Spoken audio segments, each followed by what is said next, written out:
adiabatic curve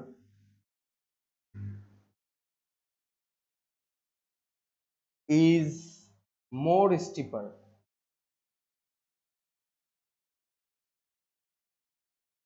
than isothermal curve.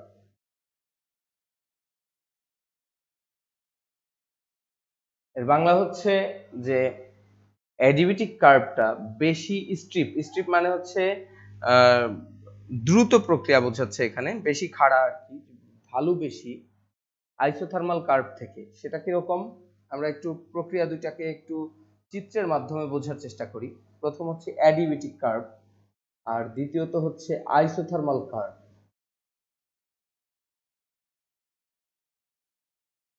এটা আমরা অ্যাডিবেটিকটা আঁকবো আর এটা আইসোথার্মালটা আঁকবো।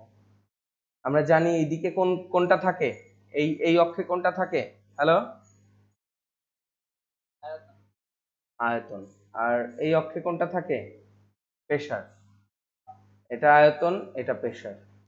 অ্যাডিবেটিক প্রক্রিয়া কোনটা, আমরা জানি যে অ্যাডিবেটিক প্রক্রিয়া হচ্ছে, অ্যাডিবেটিক প্রক্রিয়া বাইরে থেকে কোনো তাপ দেওয়া হয় না, ভেতর থেকে, নিজের ভেতর থেকে শক্তি ব্যয় করে যেই প্রক্রিয়ায় কাজ হয় সেটাকে বলা হয় অ্যাডিবেটিক প্রক্রিয়া। ওয়ালাইকুম আসসালাম। এদিকে খেয়াল করো তো, আমরা যদি প্রক্রিয়াটার কথা চিন্তা করি যে সেই প্রক্রিয়ায় কি হয়, আমরা এটা কাজের সময় দেখাইছিলাম যে এরকম যদি একটা সিলিন্ডার পিস্টন হয়, সেই প্রক্রিয়ায় অ্যাডিবেটিক প্রক্রিয়া যেটা হয়, নিজের ভেতরে যে শক্তিটা থাকে ওই শক্তিটা ব্যয় করে যেই কাজ হয় সেটাকে অ্যাডিবেটিক প্রক্রিয়া বলা হয়। সেই ক্ষেত্রে ভলিউমের চেঞ্জ খুবই সামান্য হয়। তো মনে করো প্রেসার এইখানে ছিল, প্রথমত প্রেসারটা এখানে ছিল, তো প্রেসারটা এখান থেকে, তখন ভলিউম ছিল এখানে V1 এবং প্রেসার ছিল এখানে P1। এরপর ভলিউমের পরিবর্তন খুব অল্প একটু হলো, এতটুকু ভলিউম হলো পরিবর্তন, কিন্তু প্রেসার কি হবে, অনেক কমে যাবে। কি কারণে অনেক কমে যাবে, কারণ নিচ থেকে কোনো তাপ তো দেওয়া হচ্ছে না। অ্যাডিবেটিক প্রক্রিয়ায় ডিকিউ এর মান হচ্ছে 0, ডিকিউ ইকুয়াল টু 0। নিচ থেকে কোনো তাপ না দেওয়ার কারণে কোনো এক্সট্রা প্রেসার নাই, তাহলে প্রেসারটা অনেক নিচে নেমে যাবে। তাহলে এটা হবে P2 এবং রেখাটা দেখতে হবে এরকম। তাহলে দেখো এই রেখাটা কি বেশি ঢালু। আইসোথার্মাল প্রক্রিয়া কি হয় দেখো, এটা হচ্ছে V1, আমরা যদি সিলিন্ডার পিস্টন দিয়েই চিন্তা করি, এরকম যদি সিলিন্ডার হয়, এই সিলিন্ডারের মনে করো এইখানে গ্যাসটা ছিল, প্রথমত গ্যাস এখানে ছিল, এইখান থেকে কিন্তু আমরা এবার তাপ দিচ্ছি, কারণ আইসোথার্মাল প্রক্রিয়ায় তাপ ডিকিউ ইকুয়াল টু 0 না, তাপ দেওয়া হচ্ছে এবং সেই তাপের কারণে ভলিউম কিন্তু অনেকখানি বাড়বে। ভলিউম আসলে অনেকখানি বাড়বে, কিন্তু গ্যাসের নিচ থেকে তাপীয় প্রেসার থাকার কারণে, এক্সট্রা তাপের প্রেসার থাকার কারণে প্রেসার কিছুটা কমলেও অনেক বেশি কমতে পারবে না, ভলিউম অনেকখানি বেড়ে যাবে। কিন্তু প্রেসার, এই যে এইখানে প্রেসার ছিল অনেক উঁচুতে, মানে অনেক বেশি প্রেসার ছিল, কিন্তু এই ক্ষেত্রে প্রেসারটা খুব বেশি নামতে পারবে না। কি কারণে, নিচ থেকে আবার তাপের প্রেসার আসছে, এই জন্য এই গ্রাফটা হয় এরকম। এখন বলো কোন গ্রাফটা বেশি ঢালু বা বেশি খারাপ, এটা বলো তো। হ্যালো, অ্যাডিবেটিকটা। কারণ আমরা দেখতে পাচ্ছি যে আমরা যদি এইখানে একটা বল ছেড়ে দেই, মানে ঢালু কোনটা বেশি এটা বোঝার জন্য সহজ উপায় হচ্ছে, এখানে যদি আমি একটা ছোট্ট গোল বল ছেড়ে দেই, এরকম যদি একটা পাটাতন থাকে তার উপর যদি আমি একটা বল ছাড়ি, সেটা এটা দ্রুত পড়বে না এটা দ্রুত পড়বে, অবশ্যই এটা দ্রুত পড়বে। তাহলে এটা বেশি খাড়া, এটা কম খাড়া। এবং এটাকে ম্যাথমেটিক্যালি আমরা কিভাবে প্রমাণ করতে পারি, এদিকে দেখো। তো আমরা ম্যাথমেটিক্যালি এবার প্রমাণ করব। আমরা বলবো for isothermal process, for isothermal process, isothermal প্রসেসের ক্ষেত্রে, সরি অ্যাডিবেটিক প্রসেসটা আগে করি আমরা। অ্যাডিবেটিক আইসোথার্মাল যেহেতু লিখে দিয়েছি, আইসোথার্মালটাই আগে করি। ফর আইসোথার্মাল প্রসেস আমরা কি জানি, পিভি ইকুয়াল টু কি ছিল বলো তো। Hello, constant. PV equal to constant. কথা বলতে হবে তো একটু। Hello, PV equal to constant, এটা আমরা কোন সূত্র থেকে পেয়েছিলাম? আমাকে কেউ একজন বলো। পিভি ইকুয়াল টু যে কনস্ট্যান্ট, এটা কোন সূত্রের কথা? না, PV equal to constant nRT থেকেও বলা যায়, হ্যাঁ। তাহলে আমরা সেই বয়েলের সূত্র থেকে লিখছি যে পিভি ইকুয়াল টু কনস্ট্যান্ট। তাহলে পিভি ইকুয়াল টু যদি কনস্ট্যান্ট হয়, তাহলে আমরা এইটার কি নির্ণয় করতে চাচ্ছি? আমরা আসলে কি নির্ণয় করতে চাচ্ছি? ঢাল। ঢালের সূত্র কি বলো? হ্যালো, ডিডিএক্স, আমরা জানি না ডিওয়াই বাই ডিএক্স কে আমরা ঢাল বলি না? আমরা বলছিলাম না যে ডিফারেন্সিয়েশন করে কোন রেখার কি পাওয়া যায়? আচ্ছা, ডিফারেন্সিয়েশন করলে ঢাল পাওয়া যায়। এখন বলো, এই ক্ষেত্রে ওয়াই অক্ষে কে আছে? আর এক্স অক্ষে কে আছে? ভি। তাহলে আমাদের এই ক্ষেত্রে ঢাল কি হবে? আমাকে কেউ একজন বলো তো। মানে এটা এক্স আর ওয়াই হলে হয়তো ডিওয়াই বাই ডিএক্স, তাহলে এটা পি আর ভি হওয়ার কারণে কি হবে? Dp by dv. আমার কথা কি বুঝছো? হ্যালো, তার মানে এই মানে এই যে ভি এবং পি থাকার কারণে এখানে আমরা ঢাল বের করতে চাইলে ডিপি বাই ডিভি বের করতে হবে। এখন আমরা উভয় পক্ষকে কি করব? তাহলে ভি এর সাপেক্ষে ডিফারেন্সিয়েশন করে দেব। তাহলে পি ভি কে ডিফারেন্সিয়েশন করতেছি ডি ডিভি অফ কনস্ট্যান্ট। এখন দেখো, আমরা যেটা বলতে পারি যে এই যে পি ভি, এটাকে ইউভির সূত্রে ডিফারেন্সিয়েশন করলে কি হয় দেখো তো।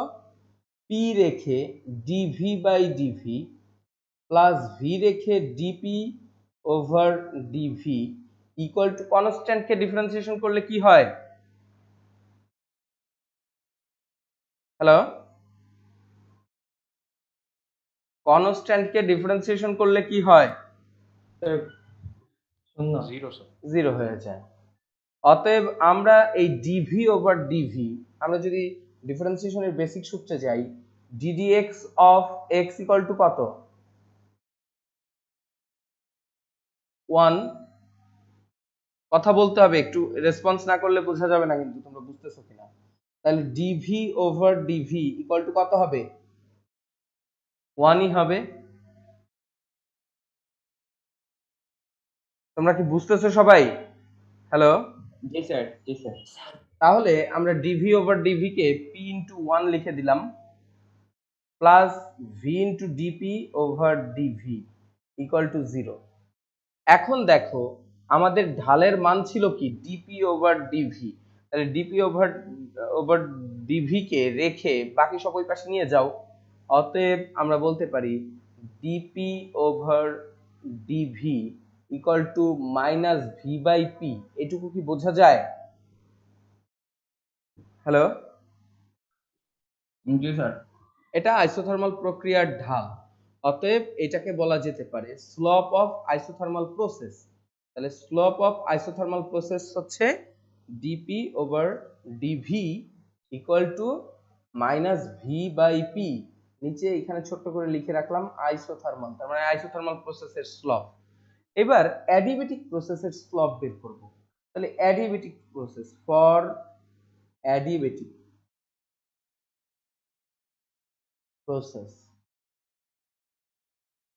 অ্যাডিবেটিক প্রসেস বা রুদ্ধতাপ। নিচে স্যার, কিন্তু নিচে স্যার। বলো। Sir minus P by V, sorry sir, হ্যাঁ P by V, thank you. P by V, হ্যাঁ পি ওই পাশে যাবে, ভি, হ্যাঁ পি বাই ভি, ঠিক আছে। আচ্ছা, এইবার দেখো, আমরা এই জায়গাতে কি করতে পারতেছি যে এটা p V to the power gamma equal to constant, কারণ আমরা গতদিন এটা প্রমাণ করছি কিন্তু যে রুদ্ধতাপীয় প্রক্রিয়ায় কি p V to the power gamma equal to constant, মনে আছে? এই সূত্রটার প্রমাণ দেখাইছি গত ক্লাসে। জি স্যার। ওকে, তাহলে আমরা এইখানেও তো আমরা ডিপি ওভার ডিভি বের করতে চাই, ডিডিভি অফ পি বের করতে চাই। সো আমরা উভয় পক্ষকে ডিফারেন্সিয়েশন করব ভি এর সাপেক্ষে।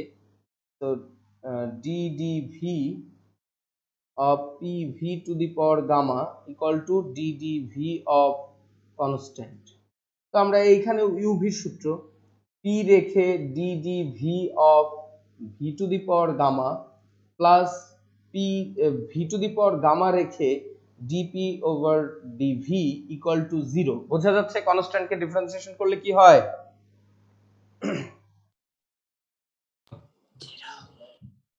এদিকে খেয়াল করো। এরপর আমরা এই জায়গাতে পি রেখে ভি টু দি পাওয়ার গামাকে ডিফারেন্সিয়েশন করলে আমরা জানি X to the power N এর সূত্র, তাহলে gamma V to the power gamma minus 1। বোঝা যাচ্ছে? হ্যালো, জি sir. Plus V to the power gamma d P over DV equal to 0। এবার দেখো তো এই জায়গায় আমরা লিখতে পারি কিনা dp over DV equal to, আমরা এই সাইডে নিয়ে আসলাম সবকিছু, minus p gamma V to the power gamma minus 1 এবং ডিভাইডেড বাই এখানে কি আসে v to the power gamma. বোঝা যায়?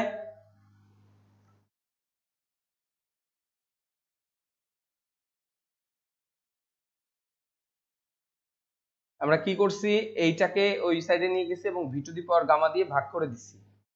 এইবার আমরা লিখতে পারি dp over DV equal to, এখানে গামা আছে থাকলো মাইনাস গামা, ওপরে পি আছে থাকলো এবং নিচে নিয়ে আসবো আমরা v to the power gamma, তো নিচে ছিলই, উপর থেকে গামা মাইনাস 1 যদি নিচে আসে তাহলে মাইনাস গামা প্লাস 1 হয়ে যাবে। এটা কি বোঝা যায়?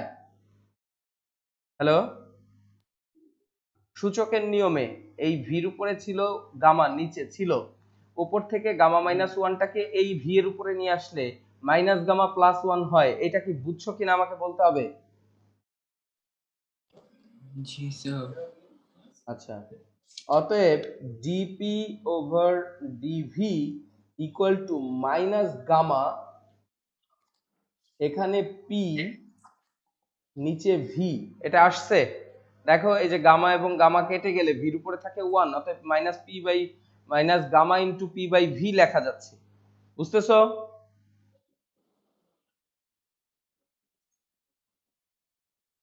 এটা কি ছিল? জি স্যার। এটা ছিল অ্যাডিয়াবেটিক প্রক্রিয়ায় স্লোপ। সো এইটাকে আমরা বলতে পারি যে এর পরের পেজে যে আমরা যেটা বলবো যে এইখানে আমরা যেটা বের করছিলাম সেটা ছিল আইসোথার্মাল স্লোপ, যার মান আসছিল, আমরা এখন বলবো যে অতএব আইসোথার্মাল স্লোপ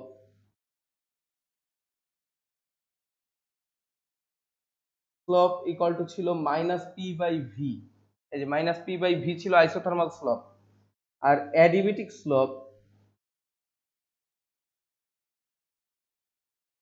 বা রুদ্ধতাপীয় ঢাল ছিল minus gamma into P by V. অতএব আমরা কি বলতে পারি না যে অ্যাডিবেটিক স্লোপ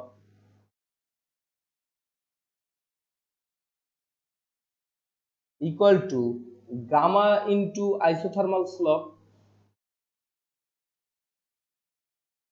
কথা কি বুঝতেছো? হ্যালো, এখানে দেখো আমরা এটাকে gamma into minus P by V লিখতে পারতাম। হ্যালো, জি স্যার পারতাম। আচ্ছা, minus P by v equal to isothermal slope, অতএব অ্যাডিবেটিক স্লোপ হলো গামা ইন্টু আইসোথার্মাল স্লোপ। তাহলে আইসোথার্মাল স্লোপের গামা গুণ করলে অ্যাডিবেটিক স্লোপ পাওয়া যায়। অতএব কার ঢাল বেশি হলো, আইসোথার্মালের না অ্যাডিবেটিকের? অ্যাডিবেটিক। অ্যাডিবেটিকের, কারণ গামার মান অলওয়েজ 1 থেকে বড়। সো আমরা এটা বলতে পারছি যে গামার মান যেহেতু gamma is always greater than 1 থেকে বড় কোনো কিছু দিয়ে কাউকে গুণ করলে অবশ্যই সেটা বড় হয়ে যায়। অতএব আইসোথার্মাল স্লোপকে যেহেতু গামা গুণ করলে অ্যাডিবেটিক স্লোপ পাওয়া যায়, অতএব অ্যাডিবেটিক স্লোপটা হচ্ছে বড়, আইসোথার্মাল স্লোপটা ছোট। এটা আমরা বুঝতে পারলাম। এবার আমরা শিখব তাপগতিবিদ্যার দ্বিতীয় সূত্র। তাপগতিবিদ্যার দ্বিতীয় সূত্রকে অনেক বিজ্ঞানী অনেকভাবে বিবৃত করছেন, এক একজন বিজ্ঞানী এক একভাবে বিবৃত করছে। যেমন তোমরা যদি পেজ নাম্বার সবাই 22 নাম্বার পেজে চলে যাও, তোমাদের বইয়ের 22 নাম্বার, আমার কাছে যে বইটা আছে সেটা 22 নাম্বার, তাপগতিবিদ্যার দ্বিতীয় সূত্র, সেকেন্ড ল অফ থার্মোডাইনামিক্স, সবাই এটা এটা বের করো। পাইছো বইতে?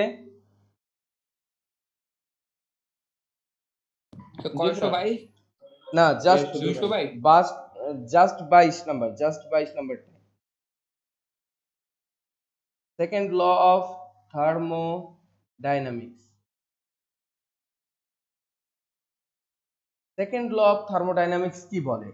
দ্বিতীয় সূত্র, তাপগতিবিদ্যার শূন্যতম সূত্র আমরা শিখছি, তারপরে শিখলাম প্রথম সূত্র, আজকে আমরা শিখব দ্বিতীয় সূত্র। দ্বিতীয় সূত্র দেখো, বিজ্ঞানী কার্নো, বিজ্ঞানী প্লাঙ্ক, ক্লোসিয়াস এবং কেলভিন, চারজন বিজ্ঞানীর বিবৃতি এখানে দেওয়া আছে। বিভিন্ন বিজ্ঞানী বিভিন্ন ভাষায় এটাকে প্রকাশ করার চেষ্টা করছে, কিন্তু মূল বক্তব্য একই। প্রথম কথা বলতেছে, কোন নির্দিষ্ট পরিমাণ তাপ শক্তিকে সম্পূর্ণরূপে যান্ত্রিক শক্তিতে রূপান্তর করার সক্ষম এরকম কোন যন্ত্র নির্মাণ করা সম্ভব না। তার মানে তুমি যতটুকু শক্তি দিবা, তুমি যদি 100 জুল দাও, 100 জুল দিলে তোমাকে 100 জুলই কাজ দিবে। তার মানে কিউ ইকুয়াল টু 100 জুল, তুমি ডেল ডাব্লিউ ইকুয়াল টু যে 100 জুল পাবা, এইরকম কোন যন্ত্র তৈরি করার মতো সক্ষমতা আমাদের নেই। কথা কি বুঝছো? হ্যালো, এরকম জি কোন স্যার। যন্ত্র নির্মাণ করা সম্ভব না যা 100 জুল দিলে 100 জুল শক্তি আমাকে দিবে। দ্বিতীয়টা বলতেছে, প্লাঙ্কের বিবৃতি, এমন কোন ইঞ্জিন তৈরি করা সম্ভব নয় যেটা কোনো বস্তু থেকে তাপ গ্রহণ করে অবিরাম কাজে পরিণত করবে অথচ পরিবেশের কোনো পরিবর্তন হবে না। অর্থাৎ এটা দিয়ে বোঝাচ্ছে একই কথা, যে 100% শক্তিকে নিয়ে সে কাজে রূপান্তর করবে, কোনো অভ্যন্তরীণ শক্তির পরিবর্তন ঘটবে না, বা ডেল ইউ কিছুটা যাবে না, বা শক্তির কিছুটা অপচয় হবে না, এরকম এটা সম্ভব না। কথা কি বুঝতেছো? তার মানে তুমি যদি 100 জুল দাও, তার থেকে কিছুটা কম শক্তি পাবা। প্লাঙ্কের কথাও একই। ক্লোসিয়াসের বিবৃতি কি বলতেছে? বাইরে থেকে শক্তির সাহায্য ছাড়া কোনো স্বয়ংক্রিয় যন্ত্র পক্ষে উষ্ণ বস্তু থেকে নিম্ন উষ্ণতার বস্তুতে তাপ স্থানান্তর করা সম্ভব না। এটা দিয়েও বোঝানো যাচ্ছে যে বাইরে থেকে কিছু এনার্জি না দিলে তুমি শক্তিকে কাজে রূপান্তর করতে পারবা, এরকম কোনো যন্ত্র নেই। তো আলটিমেটলি আমরা সেকেন্ড ল অফ থার্মোডাইনামিক্সকে এক কথায় বলতে পারি, it is impossible to build a 100% efficiency engine. কথা কি বুঝছো? সেকেন্ড ল অফ থার্মোডাইনামিক্স কি বলতেছে? 100% কর্মদক্ষ কোনো ইঞ্জিন তৈরি করা সম্ভবই না। এটাই হচ্ছে সেকেন্ড ল অফ থার্মোডাইনামিক্স এর প্রথম কথা। আমার কথা কি বুঝছো? মানে মানে একই কথাকে বিভিন্ন বিজ্ঞানী বিভিন্নভাবে বলছে, কিন্তু মূল বক্তব্যটা কি, যে এমন কোন একই। যন্ত্র তৈরি করা সম্ভব না যেটা কি 100%, সম্পূর্ণ কাজ দিবে। হ্যাঁ 100% এফিসিয়েন্স। ইট ইজ, মানে এক কথায় যদি বলো, মানে এই বিজ্ঞানীদের বিবৃতি যদি উল্লেখ করে দেয়, এই বিবৃতি কয়টা একটু পড়বা, যদিও অনেক সময় এটা করে আর কি, যে ক্লোসিয়াসের বিবৃতি, কেলভিনের বিবৃতি, প্লাঙ্কের বিবৃতি নাম উল্লেখ করে দেয়। এটা আমার কাছে একটা মানে আমার কাছে পছন্দনীয় না। আহ, এই নাম উল্লেখ করে দেওয়া, নাম উল্লেখ করে দিলে তার বিবৃতিটাই তোমাকে লিখতে হবে।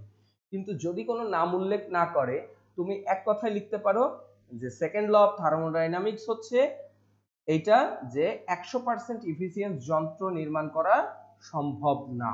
এটা হচ্ছে সেকেন্ড ল অফ থার্মোডাইনামিক্স। কথা কি বুঝছো? হ্যালো, জি স্যার। আচ্ছা, এখন এই জায়গায় দেখো, সেকেন্ড ল অফ থার্মোডাইনামিক্স বলতেছে এমন কোন যন্ত্রই তৈরি করা সম্ভব না যেটা 100 জুল শক্তি নিয়ে 100 জুল কাজ দিতে পারে। কথা কি বুঝছো?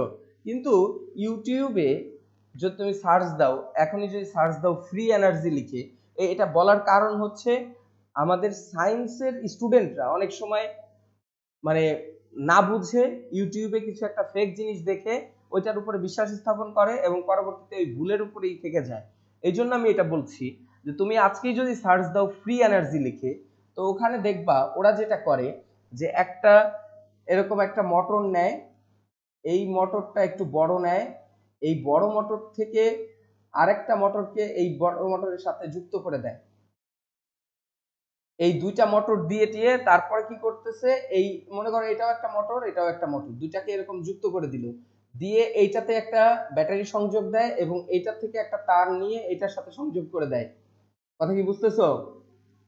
তো ওরা দেখায় যেটা, সেটা হচ্ছে উদ্ভট ব্যাপার যেটা, সেটা হচ্ছে এইখানে একবার একটু ব্যাটারি দিয়ে এখানে প্রথম ব্যাটারি সংযোগ দিয়ে দেয়, ব্যাটারি সংযোগ এরকমই আর কি। হ্যাঁ, এটা ব্যাটারি। মনে করো ব্যাটারি সংযোগ দিল, ব্যাটারি সংযোগ দিলে এইটা চলতে শুরু করলো, চলতে শুরু করলে এই মোটরটা তখন জেনারেটরের কাজ করবে, জেনারেটরের কাজ করলে তখন এই জায়গা থেকে একটা লাইট বা ফ্যান কিছু একটা জ্বালানো শুরু করে। তারা দেখায় যেটা, সেটা হচ্ছে এই মোটরটায় একবার ব্যাটারি দিয়ে চালু করে দিয়ে এই ব্যাটারিটা পরে খুলে ফেলে, খুলে ফেলে দেখায় যে এই মোটরটা চলতেছে, এই মোটরটাকে ঘোরাচ্ছে, এই মোটরটা আবার এই মোটরটাকে ঘোরাচ্ছে, এবং এই মোটরের ঘূর্ণনের ফলে এই লাইটটা সে এক্সট্রা পাচ্ছে। ব্যাপারটা হচ্ছে তারা দেখাইতে চাচ্ছে যে এই মোটর ঘূর্ণনের ফলে এটা ঘুরবে, এখান থেকে কিছু বিদ্যুৎ উৎপন্ন হয়ে আবার এই মোটরটাকে ঘোরাবে, আবার কিছু বিদ্যুৎ এক্সট্রা লাইটের মধ্যে যায় লাইট দিবে। কথা কি বুঝছো আমার কথা? এরকম উদ্ভট মানে জি একটা স্যার। একটা সিস্টেম বললাম, এটা আমি দেখছি অনেক সায়েন্সের স্টুডেন্ট বিশ্বাস করে যে হ্যাঁ এরকম সম্ভব। কিন্তু তুমি এইটা যদি তুমি বলো যে এই মোটরটাকে ঘোরাচ্ছে, সে কিছুটা বিদ্যুৎ উৎপন্ন করতেছে এবং সে অন্য মোটরটাকে আবার বিদ্যুৎ সাপ্লাই দিচ্ছে ঘোরার জন্য, তার মানে তুমি বিশ্বাস করতেছো যে তুমি 100 জুল শক্তি দিলা, 100 জুল শক্তিতে আবার এটাকে 100 জুল দিয়ে মানে 100 জুল দিয়ে ঘোরাচ্ছে, আর কিছু জুল, 1 জুল বা 2 জুল যদি ধরো, 10 জুল বিদ্যুৎ তুমি বিদ্যুৎ মানে লাইটের মধ্যে দিচ্ছ। এটা কি ইম্পসিবল না? আমার কথা কি বুঝছো? যে তাহলে তুমি বিদ্যুৎ জি দিচ্ছ, স্যার। তাহলে এখানে বোঝা যাচ্ছে যে এটাকে বলা হয় 110 জুল পাচ্ছ, 110 জুল পাওয়া যাচ্ছে। এটা কি ইম্পসিবল কিনা? থার্মোডাইনামিক্স জি স্যার, বলতেছে একদম অসম্ভব স্যার। এটা অসম্ভব। তার মানে তুমি দেখো, তোমাকে প্রথম অধ্যায়েই মানে বিজ্ঞান বইয়ের প্রথম অধ্যায়ে তোমাকে শেখানো হচ্ছে যে এটা অসম্ভব, কিন্তু আমার দেখা আছে যে এরকম অসংখ্য সায়েন্সের স্টুডেন্ট আছে যারা ইন্টারমিডিয়েটের এই বইটা পড়ছে, কিন্তু তারপরেও এরা ইউটিউবে এই ফেক ভিডিওগুলো দেখে বিশ্বাস করে। হ্যাঁ, এই জন্য এটা বললাম আর কি। তার মানে এইটাকে বলা হয় ওভার ইউনিটি, ওভার ইউনিটি বলে অনেক সময় এটাকে। হ্যাঁ, ওভার ইউনিটি মানে মানে শক্তি যা দিচ্ছি তার থেকে বেশি পাওয়া যাচ্ছে, এটা impossible. Second law of thermodynamics বলতেছে 100 জুল দিয়ে তুমি 90 জুল, ম্যাক্সিমাম 90 জুলও পেতে পারো, তার থেকে বেশি পাওয়া সম্ভবই না। মানে 100 জুল দিয়ে 100 জুলই পাওয়া সম্ভব না, 90 জুলই পাওয়া যায় না। বাস্তবের যে ইঞ্জিনগুলো আমরা ইউজ করি সেটা সাধারণত 100 জুল দিলে ম্যাক্সিমাম 60 to 70% শক্তি আমাদের ফেরত দেয়, মানে কাজে রূপান্তর করে। আর যে 30% সেটা পরিবেশকে উত্তপ্ত করে, মানে অপচয় হয়, তারপর বিভিন্ন শক্তিতে কনভার্ট হয়ে যায়। তাহলে এটা ইম্পসিবল, এই জিনিসটা মাথার মধ্যে ঢুকাইতে হবে, এবং সায়েন্সের স্টুডেন্ট হিসাবে এই ফেক ভিডিও দেখে বিশ্বাস করা যাবে না। কারণ ওদের ওদের ওদের ভাষায় কিন্তু এটা ফ্রি এনার্জি, কারণ ওরা কি করতেছে, ওরা এইটাকে ইউটিউবে দিচ্ছে এরকম ফেক ভিডিও, এই ফেক ভিডিও দেখে ওরা কিছু ভিউ ইনকাম করছে, এবং সেখান থেকে যে রেভিনিউ পাচ্ছে ওইটা দিয়ে কিন্তু ফ্রিতেই আবার তারা ইলেকট্রিক বিল দিতে পারে, কোনো সমস্যা নেই, তাদের জন্য এটা ফ্রি এনার্জি, কোনো সমস্যা নেই। তো বাকি যে শক্তিটা কি ইয়ার জন্য কাজে লেগে যায়, যে আলোতে? ওটা সম্ভবই না, কিভাবে বাকি শক্তি তুমি দেখো। না স্যার, 100 জুল দিয়ে যে আমরা যে 70 জুল কাজ পাই, বাকি 30 জুল মানে আলোতে অন্য যান্ত্রিক শক্তি কি শক্তিতে রূপান্তর হয়? তুমি যদি একটা ফ্যান ঘুরাচ্ছ, তুমি ফ্যান ঘুরাচ্ছ, ফ্যান ঘুরানোর সময় ফ্যান ঘুরতে গিয়ে ওর বেয়ারিং গুলো ঘষা লেগে কি হচ্ছে, শক্তি উৎপন্ন হচ্ছে না? তাপ জি স্যার। শক্তি, তাপ শক্তি। ফ্যান ঘুরাচ্ছ, দেখবা ফ্যানে একটা শব্দ হচ্ছে, তাহলে শব্দ শক্তি। তাহলে তুমি তো চাচ্ছিলে ওর কাছে হচ্ছে ঘূর্ণন শক্তি, কিন্তু ও তো তোমাকে ঘূর্ণন শক্তির বাইরেও কিছু এক্সট্রা শক্তি দিচ্ছে, দিচ্ছে না? ও স্যার, ওটাই হ্যাঁ, হ্যাঁ, এক্সট্রা, ওগুলো কি এক্সট্রা শক্তি হিসেবে বের হয়ে যায়? অন্য শক্তিতে কনভার্ট হয়ে যায়। শক্তি কখনো ধ্বংস বা সৃষ্টি হয় না। হ্যাঁ, শক্তি অন্য হ্যাঁ, শক্তিতে ওটা মানে রূপান্তর হয়। অন্য শক্তি হিসাবে বের হয়ে যায়। আচ্ছা, এবার আমরা শিখব প্রত্যাবর্তী প্রক্রিয়া এবং অপ্রত্যাবর্তী প্রক্রিয়া, যেটাকে ইংলিশে ভালো, আমার কাছে মনে হয় ইংলিশটাই ভালো, reversible, reversible and irreversible process.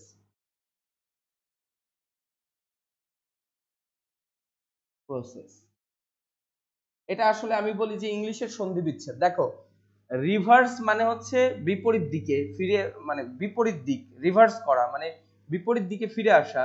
Reverse able, reverse এবং এবল এই দুইটা শব্দকে ইংলিশ সন্ধি বিচ্ছেদ করে বলা হয় কি একসাথে রিভার্সেবল, মানে বিপরীত দিকে ফিরে আসা সম্ভব যেটা, সেটা হচ্ছে রিভার্সেবল, আর যেটা ফিরে আসা যায় না সেটা হচ্ছে ইরিভার্সেবল।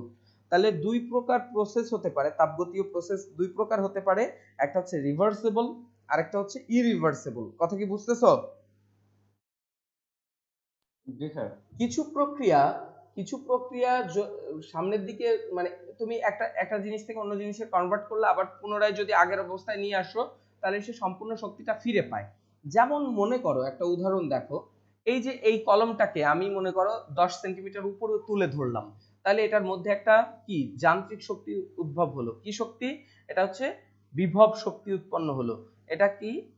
এইচ উচ্চতার কারণে mgh পরিমাণ শক্তি এর ভেতরে পাওয়া গেছে।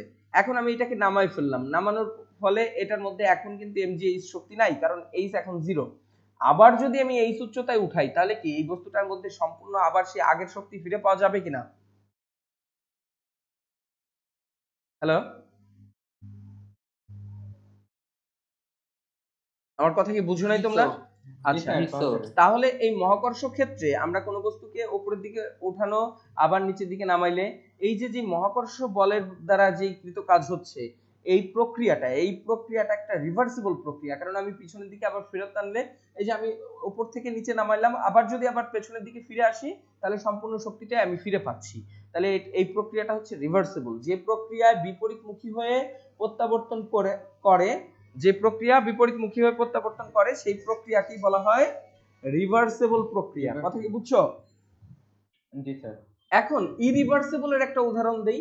মনে করো আমি এই যে এই কলমটাকে এই খাতার সাথে আমি এইভাবে ফ্রিকশন দিয়ে এই যে ঘষা দিলাম আর কি, এখানে ফ্রিকশনাল ফোর্সের দ্বারা যে প্রক্রিয়াটা ঘটছে, এই যে ঘষা দেওয়ার সময় এখানে কিছু তাপ উৎপন্ন হচ্ছে, ঠিক কিনা? জি আর স্যার। এখন আমি যদি বিপরীত দিকে আবার ফিরে আনতে চাই তাহলে ওই তাপটা কি আমি আবার ফিরে পাচ্ছি নাকি আরো বেশি তাপ ব্যয় হয়ে যাচ্ছে? স্যার আরো ব্যয় হচ্ছে। তার মানে এই প্রক্রিয়াটা হচ্ছে ইরিভার্সিবল। ওইদিকে গেলে যেই শক্তি ব্যয় হয় আবার ফিরে আসলে সেই শক্তি ফিরে পাওয়া যায় না। তাহলে এটাকে কি প্রক্রিয়া বলা হবে? ইরিভার্সিবল। আচ্ছা, যে প্রক্রিয়া বিপরীতমুখী হয়ে প্রত্যাবর্তন করে না তাকে অপ্রত্যাবর্তী প্রক্রিয়া বা ইরিভার্সিবল প্রক্রিয়া বলে। উদাহরণ অলরেডি তুমি পেয়ে স্যার, গেছো। হ্যাঁ বলো। রিভার্সটা আবার একটু বলবেন? রিভার্সিবল স্যার, হচ্ছে রিভার্সটা আবার একটু বলেন। হ্যাঁ বলি, যেই প্রক্রিয়া বিপরীতমুখী হয়ে প্রত্যাবর্তন করে সেই প্রক্রিয়াকে রিভার্সিবল প্রক্রিয়া বলে। যে তো প্রক্রিয়া প্রত্যাবন কি? প্রত্যাবর্তী প্রক্রিয়া, হ্যাঁ। আর যেই প্রক্রিয়া প্রত্যাবর্তনটা কি স্যার? প্রত্যাবর্তন মানেই তো ফিরে পাওয়া, প্রত্যাবর্তী মানেই হচ্ছে বিপরীতমুখী হয়ে ফিরে পাওয়া। হ্যাঁ, ও জি স্যার, এটা আচ্ছা। বুঝছি স্যার। উচ্চারণটা বিপরীতমুখী হয়ে স্যার, উদাহরণটা প্রত্যাবর্তন কি করে। দিছিলেন? হুম, আচ্ছা। রিভার্সের উদাহরণটা কি ছিলেন স্যার? উদাহরণ ছিল এরকম, এই যে মহাকর্ষ বলের বিপরীতে আমি একটা বস্তুকে উপরে তুললাম, এটার মধ্যে যে শক্তি জমা হলো, আবার যদি আমি নিচে এটাকে নামাই তাহলে আমি সেই শক্তিটা আবার ফিরে পাচ্ছি। কারণ তুমি যদি এই যে আবার এটাকে উঠাও, উপরে উঠাও, তাহলে আবার এটার মধ্যে ওই সেম পরিমাণ উপরে উঠালে আবার সেই শক্তি এটার মধ্যে জমা হবে। আবার যদি আমি নামাই তাহলে আবার এটার শক্তি সেই শক্তিটা ফিরে পাওয়া যাবে। তার মানে এই প্রক্রিয়াতে উপরের দিকে উঠানো এবং নিচের দিকে নামাইলে যে পরিমাণ শক্তি উপরে উঠাইতে আমার মানে কাজ করতে হলো সেই পরিমাণ শক্তি আবার নিচে নামানোর সময় আমি এটা ফিরে পাবো। এটা হচ্ছে রিভার্সিবল প্রক্রিয়া। আর ইরিভার্সিবল প্রক্রিয়া হচ্ছে যেমন আমি ঘষা দিলাম, যে শক্তিটা ব্যয় হলো ফিরে আসার সময় আরো শক্তি ব্যয় হচ্ছে, মানে তাপ উৎপন্নই হয়ে যাচ্ছে, আমি ওই তাপটা তো ফিরে পাচ্ছি না, তাপটা আর কি ফিরে পাওয়া যাচ্ছে না। কথা কি বুঝছো? আরেকটা আরেকটা ব্যাপার আছে, দেখবা অপ্রত্যাবর্তী এবং প্রত্যাবর্তী প্রক্রিয়ার পার্থক্যের মধ্যে এইখানে প্রত্যাবর্তী এবং অপ্রত্যাবর্তী প্রক্রিয়াটা পড়বা এবং তার পার্থক্য পড়তে হবে। 1 মিনিট পরে এই ক্লাসটা অফ হয়ে যাবে, তো দ্রুত চলে আসো। আমি এরপরে এই এই জিনিসটা খুব গুরুত্বপূর্ণ, একটু ভালো করে বুঝতে হবে আমাদের।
স্যার হ্যাঁ বলো।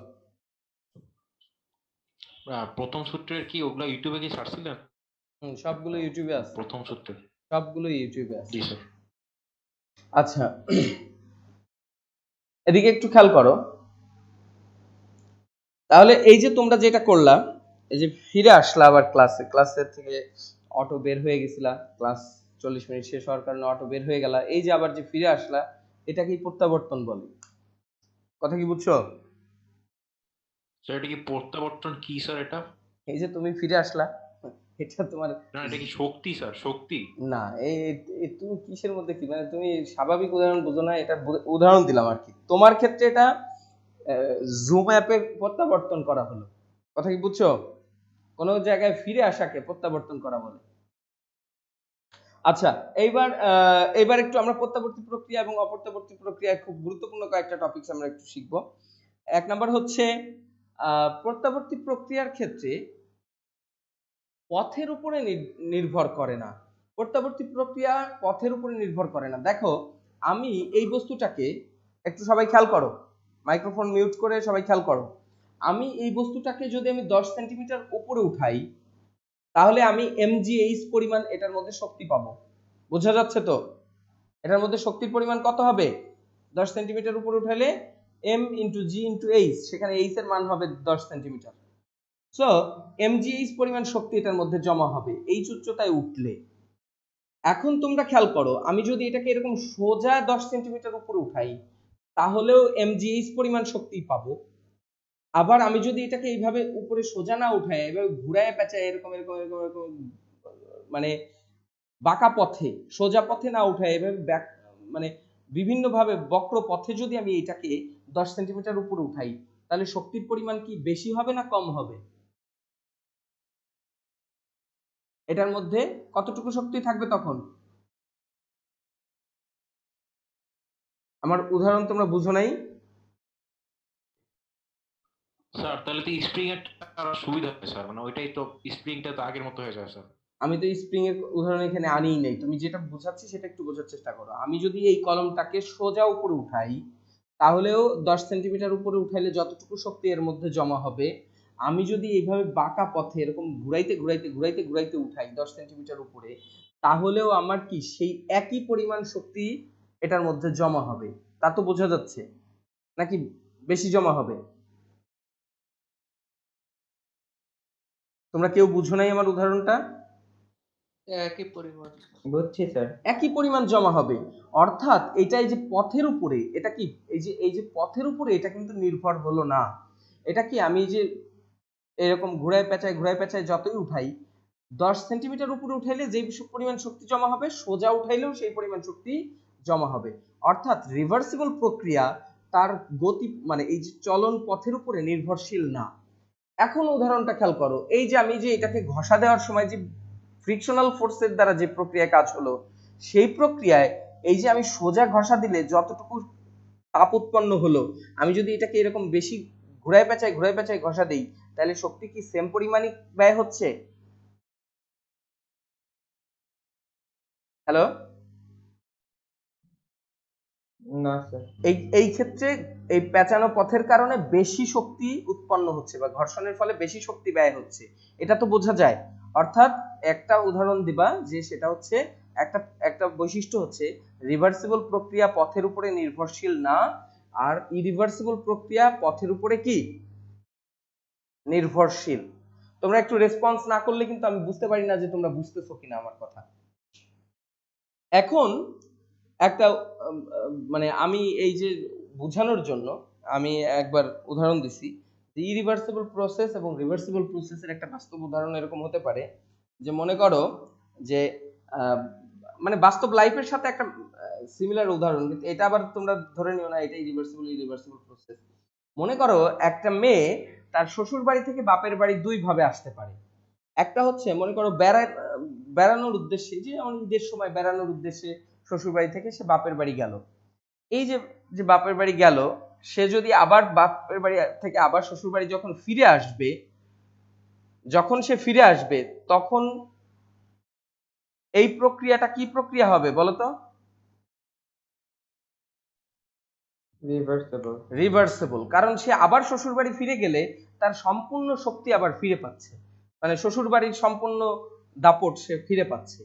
কিন্তু যদি শ্বশুরবাড়ি থেকে সে তালাক নিয়ে বাপের বাড়ি চলে আসে, তাহলে সে বাপের বাড়ি থেকে আবার শ্বশুরবাড়ি যদি কোনোদিন ফিরে যেতে চায়, একে তো যেতেই পারবে না, আর গেলেও তার সেই কি মর্যাদা কেউ দিবেই না, মানে ঢুকতেই দিবে না শ্বশুরবাড়িতে। তাহলে আমরা বুঝতেছি যে এই যে তালাক নিয়ে ফিরে আসাটা, বাপের বাড়ি আসাটা হচ্ছে ইরিভার্সিবল প্রসেসের সমতুল্য, আর রিভার্সিবল প্রসেস হচ্ছে বাপের বাড়ি এমনিতে বেড়াতে আসাটা। মানে এটা আমি জাস্ট উদাহরণ দিলাম, আবার এটা খাতায় লিখে দিও না তোমরা, মানে মনে রাখার জন্য এটা দিয়ে মনে রাখবা যে এই রিভার্সিবল প্রসেস হচ্ছে যে প্রক্রিয়ায় ফিরে গেলে সম্পূর্ণ শক্তি ফিরে পাওয়া যায়, সেটা হচ্ছে রিভার্সিবল প্রসেস। আর ইরিভার্সিবল প্রসেস হচ্ছে ওই প্রক্রিয়া যে প্রক্রিয়ায় ফিরে গেলে কোনো শক্তি ফিরে পাওয়া যায় না, ওটা হচ্ছে ইরিভার্সিবল প্রসেস। তোমরা কি বুঝতে পারছো কথা? জি স্যার। আমি একবার মেয়েদের ব্যাচে এই উদাহরণ দিয়ে বিপদে পড়ছিলাম। এক স্টুডেন্ট আমারে বলে যে স্যার আমি এইটাই লিখবো, যে শ্বশুরবাড়ি থেকে তালাক নিয়ে আসাটাই ইরিভার্সিবল প্রসেস, আর বেড়াইতে আসা হচ্ছে রিভার্সিবল প্রসেস। তো এটা আবার তোমরা করো না। ভালোই বলছে নাম্বার স্যার 0 দিবে। হ্যাঁ, এরকম কিছু করো না। স্যার, ভালো বলছিল স্যার। এইবার হচ্ছে তাপ ইঞ্জিন। তাপ ইঞ্জিন কি সেটা খেয়াল করো। তাপ ইঞ্জিন হচ্ছে সেই ইঞ্জিন, হিট ইঞ্জিন বলা হয়, যে ইঞ্জিন তাপ শক্তিকে যান্ত্রিক শক্তিতে রূপান্তর করতে পারে। যেই শক্তি মানে তাপ শক্তি দিলে যে ইঞ্জিন সেটাকে যান্ত্রিক শক্তিতে রূপান্তর করতে পারে তাকে কি বলা হয়? হ্যালো, তাপীয় ইঞ্জিন। তাপ ইঞ্জিন বা হিট ইঞ্জিন। একটা কল আসছে, আমি দেখি। হ্যালো, আসসালামু আলাইকুম। রহিম ভাই, আমি একটু অনলাইনে একটা মিটিং এর মধ্যে আছি, আমি আপনাকে একটু পরে ফোন দিই। আমি আপনাকে ফোন দিচ্ছি।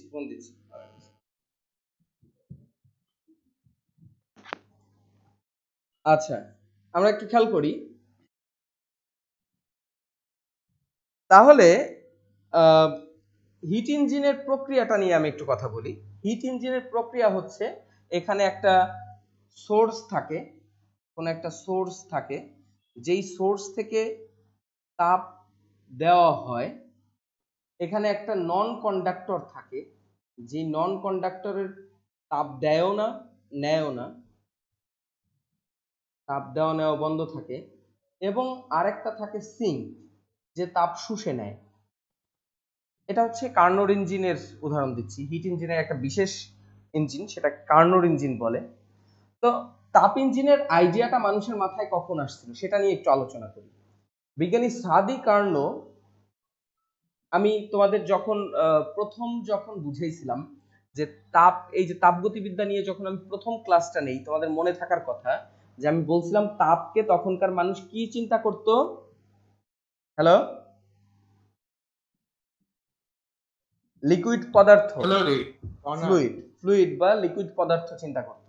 তো লিকুইড পদার্থ চিন্তা করার কারণে সাদি কার্নোর মাথায় আসে যে আচ্ছা, আমি যদি একটা তাপ যদি লিকুইড পদার্থই হয়, আমরা জানি উচ্চ তাপমাত্রার বস্তু থেকে, উচ্চ তাপমাত্রা বা উষ্ণ বস্তু থেকে নিম্ন তাপমাত্রার বস্তুতে তাপ কি হয়? প্রবাহিত হতে থাকে। কথা কি বুঝছো? নিচের দিকে প্রবাহিত হতে থাকে। তো সে উচ্চ তাপমাত্রার বস্তুটাকে ধরলো যে উঁচু কোনো জায়গায় একটা লিকুইড পদার্থ, আর নিম্ন তাপমাত্রার বস্তুকে বললো যে আচ্ছা, এটা হচ্ছে নিম্ন তাপমাত্রায়, তার মানে নিচু, মানে সেটা নিচে আছে, আর এটা হচ্ছে উচ্চ তাপমাত্রায় যেটা সেটা উঁচুতে আছে। কারণ লিকুইড পদার্থ যেহেতু ফ্লো হচ্ছে, এখন এই লিকুইড যখন উচ্চ তাপমাত্রা থেকে নিম্ন তাপমাত্রার দিকে ফ্লো হবে, আমি যদি এখানে একটা চাকা সেট করে দেই বা টারবাইনের কথা চিন্তা করি, এরকম যদি একটা চাকা থাকে, তাহলে সেই চাকাটা কি করবে? এটা ঘুরতে শুরু করবে না?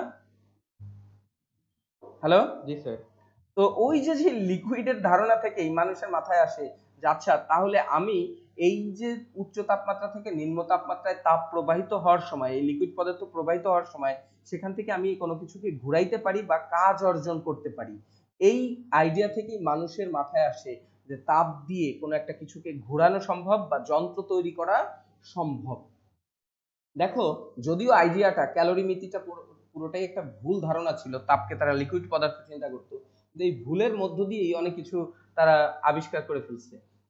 এবার দেখো, কার্নোর ইঞ্জিনটা একটা বিশেষ ইঞ্জিন যেটাকে বলা হয় সকল দোষ ত্রুটি মুক্ত ইঞ্জিন, যেই ইঞ্জিনে 100% এফিসিয়েন্স থিওরিটিক্যালি দেওয়া সম্ভব। মানে কি বুঝছো? থিওরিটিক্যালি মানে কি, খাতা কলমে হিসাব করে 100% এফিসিয়েন্স দেখানো সম্ভব, কিন্তু বাস্তবে এটা 100% এফিসিয়েন্স হয় না। কিন্তু কার্নোট ইঞ্জিনের মতো করে তৈরি করার চেষ্টা করলে হয়তোবা বাস্তবে 100% না হলেও সেটা ভালো উচ্চ এফিসিয়েন্স যন্ত্র হয়। এই জন্য কার্নোট ইঞ্জিন নিয়ে আমাদের গবেষণা করা জরুরি। এবার দেখো কার্নোট ইঞ্জিন কি বলতেছে। কার্নোট ইঞ্জিন বলতেছে যে যেই ইঞ্জিনটা, কার্নোট ইঞ্জিনের সংজ্ঞাটা অনেক সময় আসে, যেই ইঞ্জিন সকল দোষ ত্রুটি মুক্ত এবং যা 100% শক্তি, তাপ শক্তিকে কাজে রূপান্তর করতে পারবে, এরকম যন্ত্রকে, কাল্পনিক এই যন্ত্রকে বলা হয় কার্নোট ইঞ্জিন। এবং সেই কার্নোট ইঞ্জিন, এই যে বিজ্ঞানী সাদি কার্নোর নাম বললাম, সেই প্রথমে এটা চিন্তা করে। সেই সাদি কার্নোর ধারণা হচ্ছে একটা তাপ উৎস থাকবে যেখান থেকে উচ্চ তাপমাত্রায় তাপ দিব, একটা তাপের সিঙ্ক থাকবে যেখানে তাপ শুষে নিবে, এবং একটা নন কন্ডাক্টর থাকবে, এবং আমাদের একটা পিস্টন এবং সিলিন্ডার থাকবে যেটা বিশেষভাবে তৈরি পিস্টন সিলিন্ডার, সেটার এই সাইডটা কুপরিবাহী এবং এই সাইডটাও কুপরিবাহী হবে। এবং আমাদের যে পিস্টনটা থাকবে সেটাও কুপরিবাহী হবে। এই দাগ দেওয়া বলতে কি বোঝাচ্ছি বলতো? এটা কুপরিবাহী এবং এই সাইডটা শুধু পরিবাহী থাকবে। আমার কথা কি বুঝছো? হ্যালো,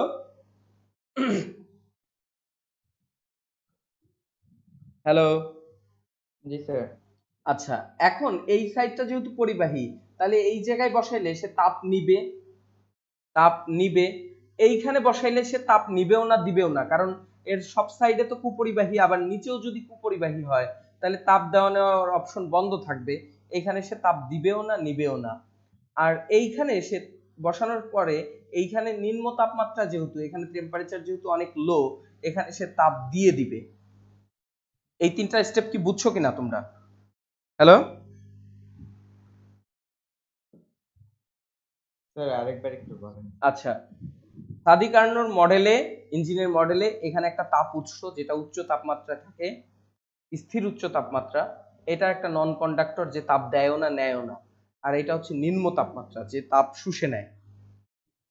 এখন এটাকে বলা হয় উৎস আর এটাকে বলা হয় গ্রাহক বা শোষক। তাপ শুষে নেয় বা গ্রহণ করে, এই জন্য এটার নাম দেওয়া হয়েছে গ্রাহক বা শোষক। এটা হচ্ছে উৎস। এই তাপ উৎসের উপরে যখন এই সিলিন্ডার পিস্টনটাকে বসাবো, এটা কিন্তু একটা সিলিন্ডার পিস্টন, এই এই সাইডে কুপরিবাহী পদার্থ, পিস্টনটাও কুপরিবাহী পদার্থের, এবং এই সাইডেও কুপরিবাহী। দেখো তো শুধুমাত্র তাপ দিতে পারতেছে, এখান থেকে তাপ বের হতে পারতেছে না, কিন্তু তার মানে এই জায়গায় কি কুপরিবাহী দিয়ে তৈরি করা হয়েছে কেন, এবার কি বোঝা যায়? এখানে শুধু তাপ নিবে। এইখানে এনে যদি এই পিস্টনটাকে তুমি বসাও, তাহলে এই সিলিন্ডার পিস্টনের কারণে এই সিলিন্ডারটাকে যদি তুমি বসাও, তাহলে সে নিচেও কুপরিবাহী এবং তিন সাইডেই কুপরিবাহী, চতুর্থ সাইডেই কুপরিবাহী হওয়ার কারণে সে তাপ দিতেও পারতেছে না নিতেও পারতেছে না। তার মানে এই প্রক্রিয়াটা হবে অ্যাডিয়েবেটিক প্রক্রিয়া। আবারও বলি, এখানে সে তাপ, এখানে যদি আমি এটাকে এনে বসাই, এইটাকে ধরে এনে এখানে বসাইলাম, বসানোর ফলে এখানে তাপ দিবেও না নিবেও না, আর এইটার উপরে নিয়ে বসাইলে তাপ সে ছেড়ে দিবে। এটা কি বোঝা যায়?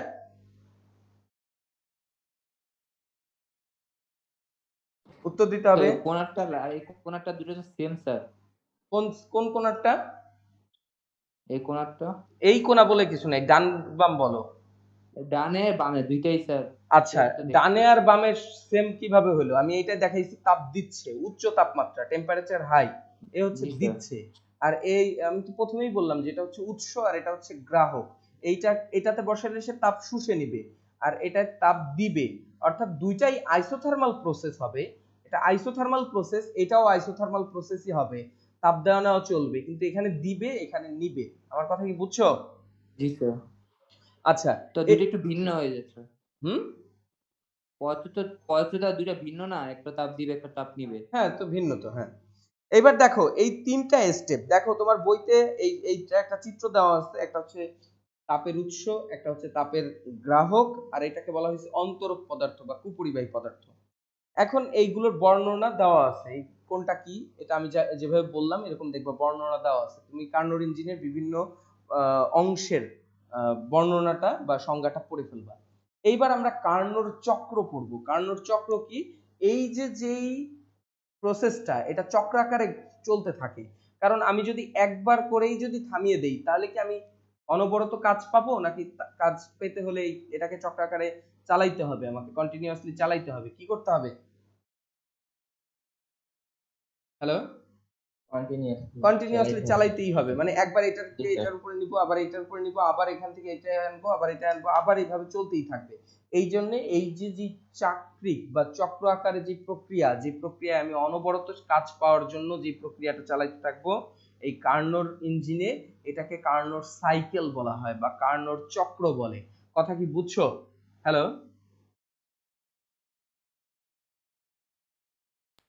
জি স্যার। কার্নোর ইঞ্জিনের যেই চক্রাকার প্রক্রিয়ায় কার্নোর ইঞ্জিন অনবরত কাজ প্রডিউস করে, এই প্রক্রিয়াটাকে বলা হয় কার্নোর চক্র। এটা তোমাদের বাংলায় বিরাট এক বর্ণনা দেওয়া আছে, তোমরা এটা একটু পড়ে নেবে আর কি, কার্নোর চক্র কাকে বলে। কিন্তু কার্নোর চক্র এক কথায় বললে এটা, যে চক্রাকার প্রক্রিয়ায় আমি কার্নোর ইঞ্জিন থেকে অনবরত কাজ পেতে থাকবো, এই প্রক্রিয়াটাকেই কার্নোর চক্র বলে। এইবার আমরা কার্নোর চক্রের প্রত্যেকটা স্টেপের কাজ হিসাব করব এবং প্রত্যেকটা স্টেপে কিভাবে কাজ করে সেটা আমরা দেখার চেষ্টা করব। এখন দেখো, আমরা এই যে স্টেপ 3টা এখানে আঁকছিলাম, এই 3টাকে আবার রিড্র করি। আমি আবারও এটাকে আঁকি একটু। এইখানে এটা ছিল উৎস, তাপ দিচ্ছিল। এটা ছিল নন কন্ডাক্টর, এটা তাপ দিচ্ছিল না নিচ্ছিল না। এটা ছিল তাপের শোষক, এটা হচ্ছে দিচ্ছিল, এটা হচ্ছে নিচ্ছিল তাপ। এটা T1 তাপমাত্রায় ছিল, এটা T2 তাপমাত্রায় ছিল, এবং এখান থেকে Q1 তাপ দিচ্ছিল, এখানে Q2 পরিমাণ তাপ শুষে নিচ্ছিল। এইবার আসো আমরা সিলিন্ডারটাকে বিভিন্ন স্টেপে বসিয়ে দেখব কোন স্টেপে কিভাবে কাজ হয়, এবং কাজ নির্ণয় করার জন্য আমাদের কোন গ্রাফ আঁকতে হয় এটা মনে আছে? কোন গ্রাফটা আঁকতে হবে? হ্যালো,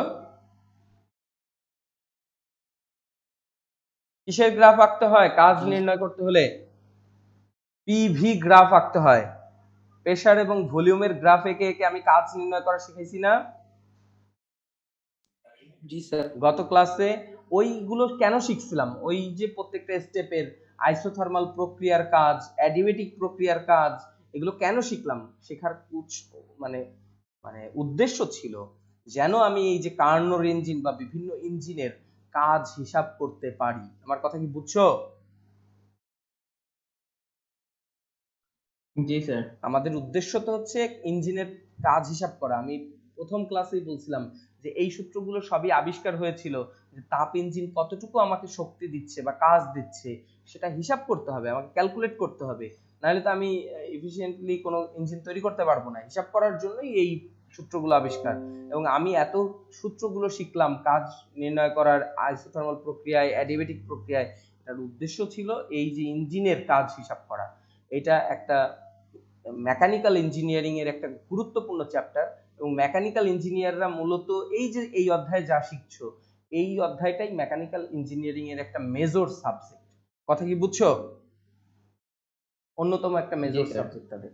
আচ্ছা, এবার আমরা যেটা বলতেছিলাম সেটা একটু করি, যে আমাদের পিভি গ্রাফ আঁকতে হবে। পিভি গ্রাফ আঁকতে পারলে আমি এই পিভি গ্রাফের মাধ্যমে হচ্ছে ইঞ্জিনের কাজ নির্ণয় করে থাকি, বা কোনো তাপীয় প্রক্রিয়ার কাজ নির্ণয় করার জন্য আমাদের লাগে হচ্ছে ভি এবং পি ভার্সেস ভি গ্রাফ। আচ্ছা, পি ভার্সেস ভি গ্রাফ আঁকার জন্য আমি এই চিত্রটাকে ইউজ করব। তোমরা এবার একটু খেয়াল করবে ভালো করে। মনে করো আমার এই যে সিলিন্ডারটাকে প্রথমে এইটার উপরে এনে বসালাম। সিলিন্ডারের মধ্যে প্রথম অবস্থায় পিস্টনটা অনেক নিচে ছিল, অনেক নিচে থাকবে। এইটা ফার্স্ট স্টেপে ছিল। এখানে এই গ্যাসের কণাগুলো এখানে খুব প্রেসারের মধ্যে ছিল এবং খুব ক্ষুদ্র আয়তনে ছিল। তাহলে আমি এটাকে বলতে পারি আয়তন অনেক কম ছিল, এটা হচ্ছে V1, অ্যান্ড এই ক্ষেত্রে প্রেসার অনেক হাই ছিল, এটা হচ্ছে P1। বোঝা যাচ্ছে? এই বিন্দুটার নাম তাহলে V1 P1, V1 and P1। কথা বুঝতেছো? হ্যালো, জি স্যার। ওকে। এখন এইখানে আমি যখন বসাচ্ছি, এটার থেকে সে তাপ নিচ্ছে না? তাপ নিবে না? হ্যালো, তাপ নিয়ে এটা উপরের দিকে এই গ্যাসগুলো প্রসারিত হয়ে উপরের দিকে উঠতে শুরু করবে। উঠতে উঠতে ধরলাম এই জায়গায় গিয়ে পৌঁছালো। এটা হচ্ছে সেকেন্ড স্টেপ। এইখানে গিয়ে পৌঁছালো, তার মানে গ্যাসের অণুগুলো প্রসারিত হলো এবং নিচ থেকে তাপ থাকার কারণে কিছুটা প্রেসার থেকে গেল এবং সেটা কোথায় এসে থামবে? তাহলে এই যে এখান থেকে আমরা দেখতেছি ভলিউম অনেকখানি বেড়ে গেছে, ভলিউম অনেকখানি বেড়ে গেল এবং প্রেসার কিছুটা নিচে নেমে গেল। দেখো এই যে প্রেসারটা নিচে নেমে গেছে, ভলিউম অনেকখানি বেড়ে গেছে, এইটাকে আমরা বলতেছি ভি2। তাহলে এই যে এইটাকে বলতেছি পি2, অর্থাৎ এইখান থেকে এই দিকে এইভাবে নেমে আসলো এবং এইটাকে বলা হবে ভি2পি2 বিন্দু। আমার কথা কি বুঝতেছো? হ্যালো, জি স্যার। এখন আমাকে একটা জিনিসের উত্তর দাও। আমরা যে আইসোথার্মাল গ্রাফ আঁকছিলাম আর অ্যাডিবেটিক গ্রাফ আঁকছিলাম, সেটার মধ্যে এটা কোন প্রক্রিয়ার গ্রাফ বলো তো? আইসোথার্মাল। আইসোথার্মাল। এই যে এখানে তাপ দেওয়া নেওয়া চলতেছে, তাপ দেওয়া নেওয়া হলেই তো সেখানে আইসোথার্মাল। এবং দেখো আইসোথার্মাল গ্রাফটা আমরা যেভাবে আঁকছিলাম এটাও সেটাই আসছে। এরপরে দেখো এর পরের স্টেপটা আমরা একটু আঁকি। সেই স্টেপে কি হচ্ছে, আমি এই সিলিন্ডারটাকে যদি এইটার উপরে নিয়ে আসি, এটা খুব গুরুত্বপূর্ণ, একটু ভালো করে বোঝার চেষ্টা করতে হবে। আমি এই সেকেন্ড স্টেপ থেকে, এই যে সেকেন্ড স্টেপে ছিল কোথায়? এইখানে, তাই না? পিস্টনটা ছিল এইখানে। এখন এইখানে কিন্তু নন কন্ডাক্টর মানে কি, কুপরিবাহী পদার্থ, তার মানে অন্তরক পদার্থ। অন্তরক পদার্থ তাপ দিবেও না নিবেও না, কিন্তু এই যে এখান থেকে যে তাপ পেয়ে আসছে এবং উপরে ওঠার যে প্রবণতা রয়ে গেছে, এই জন্য এর ভেতরে যে শক্তি আছে এই শক্তিকে ব্যয় করে সে কিছুটা উপরের দিকে উঠতে থাকবে। কথা কি বোঝা যাচ্ছে? হ্যালো? জি স্যার। এবং সেই উপরে যে উঠলো, এই যে সামান্য উপরে উঠলো, এইটাকে বললাম আমরা থার্ড পজিশন। এই সেকেন্ড পজিশন থেকে থার্ড পজিশনে গেল। এখন বলো এই প্রক্রিয়ায় আয়তনের বৃদ্ধি কি বেশি হয়েছে না অনেক অল্প অল্প একটু হয়েছে? অল্প একটু। অল্প একটু হলো। এখন আয়তনের পরিবর্তন দেখো, এই যে ভি2 এইখান থেকে এই পর্যন্ত হয়েছিল, এইবার আয়তনের পরিবর্তন কিন্তু খুব বেশি হচ্ছে না, এখান থেকে এইটুকু, এটা হচ্ছে ভি3। কিন্তু যেটা হচ্ছে সেটা হলো যে এই ক্ষেত্রে প্রেসার কি হবে, অনেক পড়ে যাবে, কারণ এইখানে নিচ থেকে কোনো তাপ দেওয়া হচ্ছে না, অর্থাৎ প্রেসার কি হয়ে যাবে, একেবারে কমে যাবে। প্রেসার কমে সেটা কোথায় চলে আসবে? এইরকম কোন একটা জায়গায় চলে আসবে। আমার কথা কি বুঝতেছো? প্রেসার কি হলো, অনেক কমে গেছে।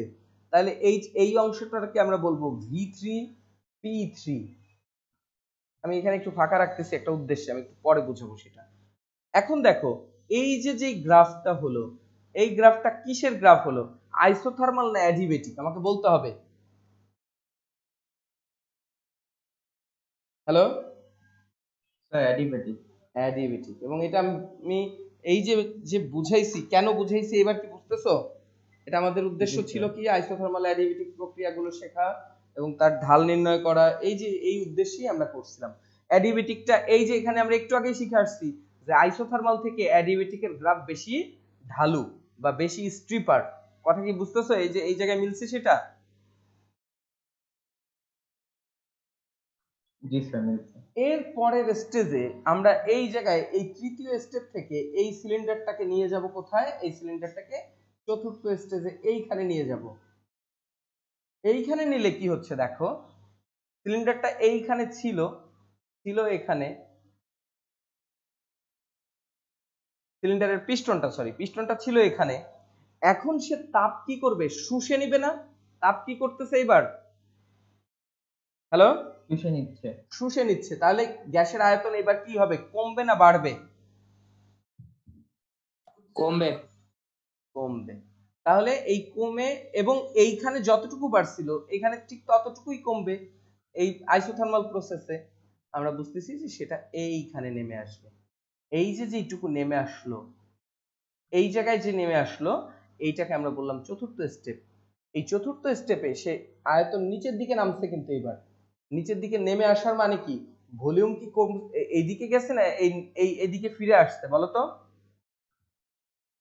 স্যার ফিরে আসছে। এই যে এই স্টেপটাকে আমরা বললাম যে এটা হচ্ছে ভি4। ভি4 বলা হলো এটাকে। আচ্ছা, ভি4 এ এইটা তাহলে পেছনের দিকে আসলো এবং আয়তন যদি কমে তাহলে প্রেসারটা কি হবে, একটু বাড়বে না কমবে? আয়তন কমলে প্রেসার কি বাড়ে না কমে? স্যার বাড়ে। বাড়ে। এই যে প্রেসার বাড়লো, তাহলে প্রেসারটা কিছুটা এই জায়গায় ছিল, এখান থেকে কিছুটা বেড়ে এইখানে গেল। এই যে প্রেসারটা এই রকম হয়ে এইখানে পৌঁছাবে। এই স্টেপটাকে বলা হবে V4 P4। এই স্টেপটাকে লিখে রাখলাম। আচ্ছা, এরপর আমাকে বলো এখান থেকে এই জায়গা থেকে আবার আমরা কি করব, এইটাকে আবার এই জায়গায় নিয়ে আসবো না আবার, কারণ চক্র আকারে তো চলতে থাকবে, এখান থেকে এখানে গেছে, এখানে গেছে, আবার এই পেছন দিকে আবার ফিরতে থাকবে। এইবার পিস্টন সিলিন্ডারটাকে আমরা এইখানে নিয়ে আসলাম, ধরো এইখানে নিয়ে আসলাম। এইখান থেকে এই জায়গায় ছিল পিস্টনটা, চতুর্থ স্টেপে ছিল এইখানে, এখান থেকে সে ফিরে যাবে তার আদি অবস্থায় এই যে এইখানে। তাহলে এই যে যেটুকু হলো এইটা কি হলো বলতো, অ্যাডিবেটিক প্রক্রিয়ায় এই যে নেমে আসার যে প্রবণতা, এখানে যে শুষে নিচ্ছিল, এই যে শুষে নেওয়ার প্রবণতায় নিচে নামার প্রবণতার কারণে সে এই জায়গায় তাপ দিবেও না নিবেও না, কিন্তু ওই কারণে সে নিচের দিকে কিছুটা নেমে আসবে। এখানে কিন্তু তাপ দেওয়া হচ্ছে না, নেওয়া হচ্ছে না, তার মানে সে কোথায় ফিরে আসছে বলতো, একেবারে আদি অবস্থায় ফিরে আসছে কিনা, এইখানে যেখানে ছিল প্রথমে শুরুতে 1 নম্বরের যেই উচ্চতায় ছিল সেখানেই ফিরে আসছে না। জি স্যার, আদি অবস্থানে ফিরে আসছে। এই তো আদি অবস্থানে ফিরে আসছে। তাহলে এই আদি অবস্থানে ফিরে আসলে এখন যদি আবার আমি এইখানে নিয়ে বসাই, তাহলে আবার সেই 1 নাম্বার থেকে শুরু হবে কিনা, কাজটা আবার শুরু হবে কিনা। হ্যালো, জি স্যার। এটাকে এখন এইখানে নিয়ে শুরু করলে কি আবার সেই 1 নাম্বার থেকে শুরু হবে কিন্তু, অর্থাৎ এটা চক্রাকারে চলতেই থাকবে। এই যে এইখান থেকে যে এখানে নেমে আসলো, এই ক্ষেত্রে ভলিউমের পরিবর্তন কিন্তু খুব সামান্য হয়েছে, ভলিউমের পরিবর্তন খুব সামান্য, কিন্তু প্রেসার সেই আগের অবস্থানে ফিরে গেছে। অর্থাৎ এই যে সামান্য ভলিউম পরিবর্তন হয়ে আগের প্রেসারে ফিরে গেলে কি হয়, এই রকম গ্রাফটা এই জায়গায় ফিরে যায়। আমার কথা কি বুঝছো তোমরা? জি স্যার। এবং তোমাদের বইতে এই রকম একটা চিত্র দেখবা যে এই অধ্যায়ে প্রচুর পরিমাণে এই চিত্র আছে, এবং এই চিত্রটা এত ডিটেলসে বোঝানোর কারণ হচ্ছে এই অধ্যায় থেকে যত প্রশ্ন আসে তার ভেতরে বেশিরভাগ প্রশ্ন, সৃজনশীলের বেশিরভাগ প্রশ্ন এই চিত্রটার থেকে আসে। আমার কথা কি বুঝছো? জি স্যার। এখন এইটা আমরা জাস্ট চিত্রটাকে ডিটেইলিং করলাম, এখন এই চিত্র ডিটেইলিং থেকে আমরা কাজ কিভাবে নির্ণয় করতে হবে প্রত্যেকটা স্টেপের, এটা আমরা স্টেপ বাই স্টেপ দেখবো, একটু খেয়াল করো সবাই। আমরা এখন বলবো যে এই জায়গার টেম্পারেচার গুলো নিয়ে একটু কথা বলি। মনে করো এই যে P1 V1 এর সময় টেম্পারেচার ছিল T1, টেম্পারেচার কত ছিল T1। এখন আমাকে বলো তো যে এইখান থেকে এইখানে আসার কারণে এই যে V2 P2 এই জায়গায় কি হবে, আমাকে বলো তো কেউ একজন। হ্যালো, কোনটা? এই যে এটাকে আমরা বললাম এ স্থান, এ পজিশন, এ থেকে বি পজিশনে গিয়ে এই বি পজিশনে V2 P2 এই জায়গায় টি কি হবে, 1 হবে না 2 হবে না 3 হবে, কি হবে? 2। T2। এই তো। এতক্ষণ তাহলে আমি কি বুঝাইলাম, এই প্রক্রিয়াটার নাম কি বলছিলাম বলো তো, এ থেকে বি পর্যন্ত এই প্রক্রিয়ার নাম কি বলছিলাম? T1 sir. আইসোথার্মাল প্রক্রিয়া। মানে কি, সমষ্ণ প্রক্রিয়া, মানে সমষ্ণ। তাপমাত্রার স্থির থাকবে, তার মানে এখানেও T1ই থাকবে। এই জিনিসটাই বোঝানোর জন্য আমি এই জায়গায় গ্যাপ দিয়ে রাখছি। এইবার এই বি থেকে সি পজিশনে যখন গেছে, এই সি পজিশনে যাওয়ার সময় এইটার ছিল রুদ্ধতাপীয় প্রক্রিয়া, যে প্রক্রিয়ায় তাপমাত্রা কিন্তু পরিবর্তন হয়, তার মানে এইখানে হবে T2, কারণ এই প্রক্রিয়াটা অ্যাডিবেটিক প্রক্রিয়া। এবং এই সি থেকে যখন ডি তে গেছে তখন সেটা আইসোথার্মাল প্রক্রিয়া ছিল, এই জন্য এই জায়গায় তাপমাত্রা হবে T2, কারণ T2 থেকে T2 তেই থাকবে। কথা কি বুঝছো না বুঝো নাই? এটার নামও আইসোথার্মাল, আর এটা অ্যাডিবেটিক। কেন অ্যাডিবেটিক? যেই দুইটা প্রক্রিয়া যেই দুই সময়, দেখো এই যে এই সময় সে এই কুপরিবাহী পদার্থের উপরে ছিল, এই জন্য এটা অ্যাডিবেটিক। আবার এই যে এই সেকেন্ড স্টেপে এইখান থেকে এখানে এটা কুপরিবাহী পদার্থের উপরে ছিল, এটা অ্যাডিবেটিক প্রসেস। এই জায়গায় তাপ দিচ্ছিল, এটা আইসোথার্মাল এক্সপ্যানশন, এটা আইসোথার্মাল এক্সপ্যানশন, আর এটাকে বলা হয় আইসোথার্মাল কম্প্রেশন। কম্প্রেশন, কথা কি বুঝছো, মানে সংকোচন, এটা সংকোচন, এটা প্রসারণ, এটা ছিল প্রসারণ এক্সপ্যানশন, এটা হচ্ছে কম্প্রেশন। কথা কি বুঝছো সবাই? জি স্যার। ওকে, কারণ এই স্টেপগুলো সম্পর্কে ধারণা থাকতে হবে, কারণ এই স্টেপগুলো দিয়ে আমাদের অনেক প্রশ্ন আসবে, তখন যদি না বুঝো তখন বিপদ হবে। এখন খেয়াল করো, আমরা কিন্তু বলছিলাম যে কোন রেখা দ্বারা কৃত কাজ, কোন রেখার কৃত কাজ হচ্ছে ওই রেখার নিচে কি ক্ষেত্রফলটুকু, মনে আছে তোমাদের? জি স্যার, নিচের টুকু ক্ষেত্রফল। ওকে, এই এই এই জিনিসটা মাথায় থাকতে হবে কিন্তু। এবার দেখো, আমরা বলতে পারি যে এ বি রেখা দ্বারা কৃত কাজ কতটুকু। এ বি রেখা দ্বারা কৃত কাজ কতটুকু বলো?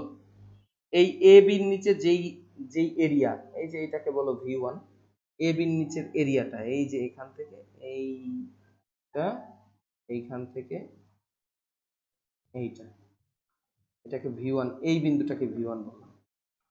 তো এখন দেখো, এই যে এ বির নিচের যে এরিয়াটা, এই এরিয়াটার নাম কি তাহলে? এ বি রেখা দ্বারা কৃত কাজ। এই এরিয়াটা হচ্ছে আমরা নাম দিব W1। কথা কি বুঝো? W1। এখন এ বি সি ডি তো অলরেডি দেওয়া আছে, এ বি সি ডি দেওয়া আছে, তাহলে আমরা এটাকে নতুন নাম দেই, এটার নাম হচ্ছে EF। A B C D, এটাকে, এটার নাম দিলাম E এবং এটার নাম দিলাম F। তাহলে বলো তো এই জায়গায় W1 সমান সমান কি হবে বলো তো? এ বি ABEF EF এর ক্ষেত্রফল। আচ্ছা, এটার আরো কিছু জিনিস আছে, পরে দেখতেছি আমরা। W2 কোনটা? BC রেখার, এটাকে আমরা বলবো W2। তাহলে BC রেখার ক্ষেত্রফল কোনটুকু দেখো তো? BC রেখার নিচের ক্ষেত্রফল হচ্ছে এই যে এইটুকু, তাহলে এইটুকু হচ্ছে BC রেখার ক্ষেত্রফল। তাহলে এই জায়গায় আমরা E দিছি, F দিছি, তারপরে এটা G দিলাম। তাহলে এখন তোমরা আমাকে বলো, এই যে W2 এর কাজের পরিমাণ কত? BCGE এর ক্ষেত্রফল। বোঝা যাচ্ছে তো? এখন জি স্যার, আমাকে, BCDE। আচ্ছা, এখন আমাকে বলবা যে তৃতীয় পর্যায়ে কি সিডি রেখাটা কি থার্ড পর্যায়ে ছিল না? সি থেকে ডি তৃতীয় স্টেপ ছিল কি? সি থেকে ডি ছিল তৃতীয় স্টেপ। এখন তৃতীয় স্টেপ কোনটা দেখো, এই যে এই বিন্দুটার নাম দাও, এই বিন্দুটার নাম GH দিলাম। তাহলে এখন সিডি অংশের ক্ষেত্র সিডি দিয়ে সিডির নিচের ক্ষেত্রফলটা কি হবে? CDGH W3 টা কি হবে? CDHG এর ক্ষেত্রফল। কমপ্লিট? কথা কি বুঝতেছো? হ্যালো? জি স্যার। আচ্ছা, এইবার চতুর্থ স্টেপে ছিল এটা, চতুর্থ স্টেপের কাজের পরিমাণ কত? ADHF। AD W4 কি? ADHF এর ক্ষেত্রফল। এইটুকু কি বোঝা গেছে? জি স্যার। ওকে, এখন তোমরা আমাকে বলো, এই যে প্রথম যে দুইটা, এই দুইটাতে কি হয়েছিল? এক্সপ্যানশন হয়েছিল, মানে বর্ধিত হয়েছিল, ঠিক কি না? প্রথম দুইটা W1 এবং W2 তে কি হয়েছিল? এই যে এই স্টেপে আসো, W1 এ প্রসারিত হয়েছিল, W2 তেও কি হয়েছিল? প্রসারিত হয়েছিল। W3 তে সংকুচিত হয়েছিল, W4 এও সংকুচিত হয়েছিল, মনে আছে? জি স্যার। তাহলে এক্সপেনশন, বর্ধিত হওয়া যদি পজিটিভ হয়, তাহলে সংকুচিত হওয়াটা কি হবে? নেগেটিভ না? জি স্যার, নেগেটিভ। আচ্ছা, তাহলে বর্ধিত হচ্ছে প্রথম এরিয়া ABEF, ABEF এইটুকু, এবং BCGE এইটুকু হচ্ছে W2। এই দুইটাকে যোগ করতে হবে, এই দুইটা যোগ হলে কি এর নিচে সব ক্ষেত্রফলই এর নিচে পড়ে গেছে না? সম্পূর্ণ ক্ষেত্রফলটাই চলে আসছিল না? বুঝতেছো? তাহলে জি স্যার, সম্পূর্ণটাই আসছে। এখন W3 এবং W4 এই দুটা কি ছিল? সংকোচন, মানে এই দুটা হচ্ছে নেগেটিভ। এখন নেগেটিভ দুইটাকে ওই সম্পূর্ণটা থেকে বাদ দিয়ে দাও। নেগেটিভ কোনটা? এই যে W4 ছিল, এই যে সবুজ রং যেটা করতেছি আমি, এই যে এইটুকু ছিল কি? সবুজ রঙের অংশটা ছিল W3, আর এই যে এই সবুজ রঙের অংশটা কি ছিল? এইটা ছিল W4। এখন দেখো তো তাহলে আমাদের মোট কাজ W ইকুয়াল টু কি হবে, W1 plus W2 minus W3 minus W4। তাহলে মোট কাজ কি, প্রথম দুইটার যোগ করে বাকি শেষের দুইটাকে বিয়োগ করে দিলে, এই সবুজ অংশটা বাদ দিলে আমাদের কাজ কোনটুকু বলো তো, কোনটুকু, মূল ইঞ্জিন কতটুকু কাজ দিল আমাদের, এই যে এই গ্রাফটা। তার মানে আমাদের ইঞ্জিন কর্তৃক কৃত কাজের পরিমাণ কি, এ বি সি ডি। বুঝছো না বুঝো নাই আমাকে বলতে হবে। স্যার ডি কোনটা? ডি হচ্ছে ওই যে এই যে এটা স্যার, এটা হ্যাঁ জি স্যার। তাহলে এ বি সি ডি, তার মানে এই যে এই প্রথম যে চক্রটা আঁকছিলাম এই চক্রটাই হচ্ছে মোট কাজের পরিমাণ ডাব্লিউ। বুঝতে পারছো? জি স্যার। তার মানে এই চক্রটা দিয়ে আমরা কার্নোর ইঞ্জিনের মোট কাজ হিসাব করতে পারি। এখন এই পর্যন্ত আমাদের খুবই গুরুত্বপূর্ণ টপিকস ছিল, এবং এটার দেখো তোমাদের বইতে এই আলোচনাটা করা আছে কার্নোর চক্র সম্পর্কিত। আমি এটা নিয়ে নেক্সট ক্লাসে আরেকটু আলোচনা করব, সেটা পরে। এখন আজকের যে গুরুত্বপূর্ণ টপিকসটা দিয়ে আজকে আমি শেষ করব এই টপিকসটা। কার্নোর ইঞ্জিনের যেই ম্যাথ আসে, আমি বলছি সৃজনশীলে এই টপিকস থেকে সবচেয়ে বেশি সৃজনশীল আসে, যেই ম্যাথটা সবচেয়ে বেশি আসে সেটা হচ্ছে তাপীয় ইঞ্জিনের দক্ষতা। কি? তাপীয় ইঞ্জিনের দক্ষতা বা ইফিসিয়েন্সি। আমার কথা বুঝতেছো? জি স্যার। আচ্ছা, তাপীয় ইঞ্জিনের দক্ষতা বুঝতে হলে আমাকে এই চিত্রে আবার যাইতে হবে। আমি বলছিলাম যে এই ইঞ্জিন কতটুকু তাপ দেয়, Q1 পরিমাণ তাপ দেয়, আর Q2 পরিমাণ তাপ এখানে শুষে নেয়। কথা কি বুঝতেছো? তাহলে Q1 পরিমাণ তাপ নিচ্ছে এখান থেকে, আর Q2 পরিমাণ তাপ ছেড়ে দিচ্ছে। তাহলে কাজ কতটুকু হবে, W ইকুয়াল টু কি হবে, শক্তি নিয়েছিল Q1 পরিমাণ, মনে করো 100 জুল নিছিল, এরপরে এখানে ফেলে দিল হচ্ছে 20 জুল। তাহলে এই Q2টা হচ্ছে ফেলে দিছে, এই ছেড়ে দিছে, এখানে গ্রাহকে ছেড়ে দিছে। তাহলে এই Q1 থেকে Q2 মাইনাস করলে যেটা হবে সেটাই তো কাজ। কথা কি বুঝতেছো? হ্যাঁ স্যার। ওকে, এখন আমরা বলতে পারি না যে দক্ষতা কাকে বলে, আমরা কিন্তু অনেক আগে শিখছি, এটা 9-10 শিখছি। দক্ষতা হচ্ছে প্রদত্ত শক্তি আর প্রাপ্ত প্রাপ্ত উপকারী কাজ বা প্রাপ্ত কাজ বলা যেতে পারে। প্রাপ্ত কাজ মানে যতটুকু কাজ পেলাম আর কি, কার্যকরী কাজ, কার্যকরী শক্তি আর কি। তাহলে কার্যকরী শক্তি আমরা জানি W, আর প্রদত্ত শক্তি কত ছিল, আমি দিয়েছিলাম কতটুকু বলো তো কেউ একজন, কথা বলতে হবে। Q1 পরিমাণ দিয়েছিলাম, তাহলে W বাই Q1। আমরা জানি এফিসিয়েন্সিকে সবসময় 100% বা পার্সেন্ট হিসাব করতে হয়, এই জন্য 100% গুণ করে দিতে হবে। এখন দেখো ডাব্লুর মান আমি একটু আগেই বের করছি, সেটা হচ্ছে কি ছিল, ডাব্লিউ ইকুয়াল টু কি ছিল, Q1 minus Q2। Q1 minus Q2 ছিল ডাব্লু এর মান। এখন তুমি বলো যে তাহলে আমি ডাব্লিউ ইকুয়াল টু এখানে কি লিখে দিব, Q1 minus Q2 divided by Q1 into 100%। বোঝা যাচ্ছে? জি স্যার। এর পরবর্তীতে আমরা ইচ্ছা করলে এই Q1 বাই Q1 লিখতে পারি না, যে Q1 by Q1 minus Q2 by Q1। দ্রুত চলে আসবা, একটু পরে এটা অফ হয়ে যাবে, আমি এই টপিকসটা শেষ করব আজকে। এখন দেখো Q1 বাই Q1 মানে কি, 1 minus Q2 by Q1 into 100%। বোঝা যায়? Yes sir. এইটাই হচ্ছে কর্মদক্ষতার সূত্র। কিন্তু এইটার পরেও আরেকটা সূত্র আমাদের লাগবে, সেটা কেন লাগবে সেটা আমরা এর পরের অংশে দেখব। তারপর আমি আলোচনা করতে Q1 থাকি। Q2 কিভাবে পাইছে? Q1 minus Q2 হুম, তাহলে Q1 minus Q2 আমি W to একটু আগে কি হ্যাঁ কি বুঝাইলাম, যে Q1 পরিমাণ শক্তি দিয়েছিলাম, Q2 পরিমাণ শক্তি সে ছেড়ে দিয়েছে, অতএব সে কাজ করছে কতটুকু।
কই গেল বাকিরা?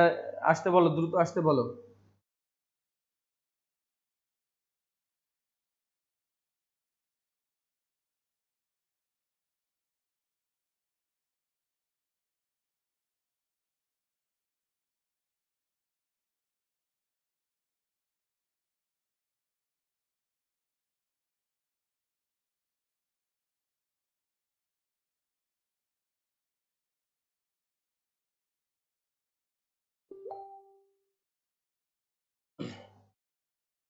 আচ্ছা, লাদেন যে প্রশ্ন করছিল এটা কি বুঝছো এখন? জি স্যার। আচ্ছা, যে আমরা Q1 পরিমাণ শক্তি দিয়ে Q1 পরিমাণ শক্তি সাপ্লাই দিয়েছিলাম, আমরা এই যন্ত্রটায় Q1 পরিমাণ শক্তি সাপ্লাই দিয়েছিলাম, Q2 পরিমাণ শক্তি ছেড়ে দিছে, অতএব সে কাজ করছে হচ্ছে এই দুইটার বিয়োগফলের সমান। মানে Q1 পরিমাণ মনে করো যে 100 জুল দিলাম, এখানে সে 20 জুল ফেলে দিল, তাহলে কতটুকু জুল কাজ করে দিল? 80 জুল কাজ করে দিল। কথা কি বুঝছো? এখন এফিসিয়েন্সির কিন্তু এইটাই একটা সূত্র, এইটাই হচ্ছে এফিসিয়েন্সির সূত্র হয়ে গেছে। কিন্তু এফিসিয়েন্সির সূত্র এইটাকে ইউজ না করে আরেকটা, এটার একটু মডিফাইড রূপটাকে ইউজ করা হয়। কেন ইউজ করা হয় সেটা কারণ আগে বলি। তোমার কাছে কি, তোমার কাছে থার্মোমিটার অ্যাভেলেবেল আছে না? তোমাদের প্রত্যেকের ঘরে, আমাদের প্রত্যেকেরই ঘরে থার্মোমিটার কিন্তু অ্যাভেলেবেল আছে। থার্মোমিটার সস্তা এবং সহজে তাপমাত্রা পরিমাপ করা যায়। কিন্তু তাপ শক্তি কখনো পরিমাপ করে দেখছো তোমরা কখনো যে কত জুল শক্তি আছে? তাপ পরিমাপের কোনো যন্ত্র কিন্তু এতটা অ্যাভেলেবেল না, এবং তাপ পরিমাপ করাটাও ডিফিকাল্ট। তাপ পরিমাপের যন্ত্রকে বলা হয় ক্যালোরিমিটার, এবং ক্যালোরিমিটারে কোনো কিছু পরিমাপ করতে হলে ওই যন্ত্রটাকেই ওইটার মধ্যে প্রবেশ করাতে হবে। তাহলে এটা একটা ঝামেলাযুক্ত প্রসেস।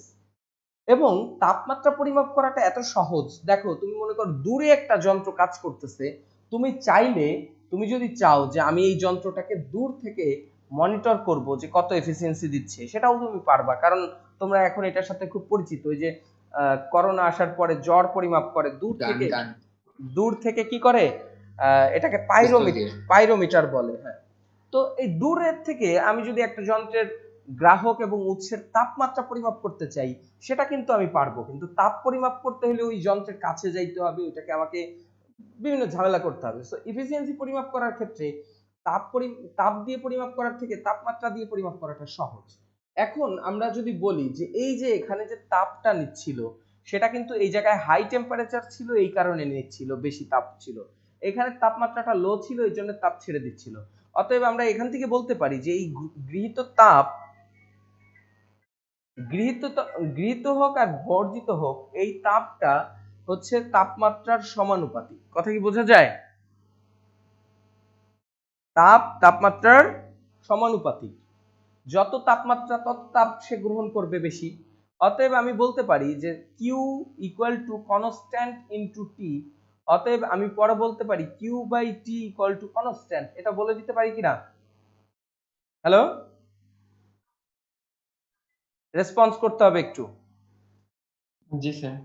আচ্ছা, Q1 by T1 equal to Q2 by T2 আমি লিখতে পারি এখান থেকে, যে আমরা জানি যে কনস্ট্যান্ট হলে এটা ধারাবাহিকভাবে চলতে থাকে। হুম। আচ্ছা, জি এটা স্যার। এটা যদি বলা যায়, এখন তোমরা আমাকে বলো যে তাহলে আমি পরের লাইনে আরো যদি একটা লাইন স্টেপ বাড়াই, যে T2 by T1 equal to Q2 by Q1, side change করলে এই Q1 কে এই T2 এর কাছে নিলাম এবং T2 কে এই T1 এর উপরে নিলাম, এই দুইটার স্থান পরিবর্তন করলে এটা লেখা যায় T2 by T1 equal to Q2 by Q1। জি স্যার, লেখা যায়। ওকে, তাহলে Q2 by Q1 equal to কি দাঁড়ালো তাহলে আমাদের কাছে, বলো? T2 by T1। অতএব আমি এই ক্ষেত্রে লিখে দিতে পারি এফিসিয়েন্সি এটা equal to 1 minus T2 by T1 into 100%। তার মানে আমাদের যখন অঙ্ক করতে দিবে, আমাদের সৃজনশীলের একটা অঙ্ক আসলো, মনে করো সেখানে আমাদের কাছে T1 এবং T2 দেওয়া আছে, তখন আমি এইটা দিয়ে হিসাব করব, এবং Q1 এবং Q2 যদি দেওয়া থাকে তাহলে একটু স্যার। হ্যাঁ, কোনটায়? এইটায়? জি স্যার। বলো। জি স্যার, বুঝছি স্যার। আচ্ছা, তাহলে আমরা এই যে এই সূত্রটা দিয়ে তখন করব, তাপমাত্রা দেওয়া থাকলে এটা দিয়ে, আর শক্তি দেওয়া থাকলে এটা দিয়ে করব। এবং বাস্তবিক অ্যাপ্লিকেশনে সাধারণত এইটাই বেশি অ্যাপ্লাই হয়। এখন আমি যখন ছোটবেলায় আমি যখন ইকুয়েশন করতাম তখন আমার কাছে মাথায় আসতো যে কেন আমি এই ইকুয়েশনটা এখানেই স্টপ করলাম না, কেন বইতে এই জায়গায় গিয়ে স্টপ করলো এবং আমি এইখানেই শেষ করি, আমি একটা ইকুয়েশনের প্রমাণ করে এই জায়গায় শেষ করতে হয়, কেন আমি এই লাইনে শেষ করে দিলাম না, এই লাইনে শেষ করলাম না। এই জিনিসটা জানানোর জন্য আমি ওই কথাগুলো বললাম যে তাপ পরিমাপ থেকে তাপমাত্রা পরিমাপ সহজ এবং ইকুয়েশন এইভাবেই তৈরি করা হয় যে ইকুয়েশনটা বাস্তবে অ্যাপ্লাই করাটা সহজ। কারণ তাপ পরিমাপ করে এফিসিয়েন্সি পরিমাপ করার থেকে তাপমাত্রা পরিমাপ করে এফিসিয়েন্সি পরিমাপ করাটা সহজ। এই জন্য আমরা ইকুয়েশনটাকে এখানে থামিয়ে না দিয়ে ইকুয়েশনটা এখানে এনে থামাইলাম। আমার কথা কি বুঝছো সবাই? জি স্যার। এবং ফিজিক্স বলো ম্যাথ বলো প্রত্যেকটারই এই ইকুয়েশন যে কোথায় গিয়ে থামে ওই থামার পেছনে কিছু বাস্তবিক কারণ থাকে যে বাস্তবে এটা অ্যাপ্লিকেশন করার জন্য ওই ওই পর্যন্ত দরকার, ওই জন্য আমরা ওখানে গিয়ে থামি। আমার কথা কি বুঝছো সবাই? জি স্যার। আচ্ছা, এই যে যে এফিসিয়েন্সিটা আজকে পড়লাম এবং হিট ইঞ্জিনের যে বর্ণনাগুলো আমরা পড়লাম, এই বর্ণনাগুলো এবং এই এফিসিয়েন্সির এই সূত্রগুলো আমাদের বেশি বেশি আসবে। এই অধ্যায়ের অন্যতম গুরুত্বপূর্ণ টপিকসই হচ্ছে এইটা। এবং এটা তোমরা যখন ইঞ্জিনিয়ারিং এ যদি পড়ো বা যে কোনো জায়গায় বিএসসি করো সেই ক্ষেত্রে তোমাদের ফিজিক্স সাবজেক্ট থাকবে এবং সেই ক্ষেত্রে এই টপিকসগুলো তোমাদের তখনও লাগবে। সো এটা গুরুত্বের সাথে এই প্রমাণগুলো করবা এবং এগুলো বুঝে শুনে করার চেষ্টা করবো বাসায়। তো আজকে এই পর্যন্তই। নেক্সট ক্লাসে আমরা এটার সৃজনশীল শুরু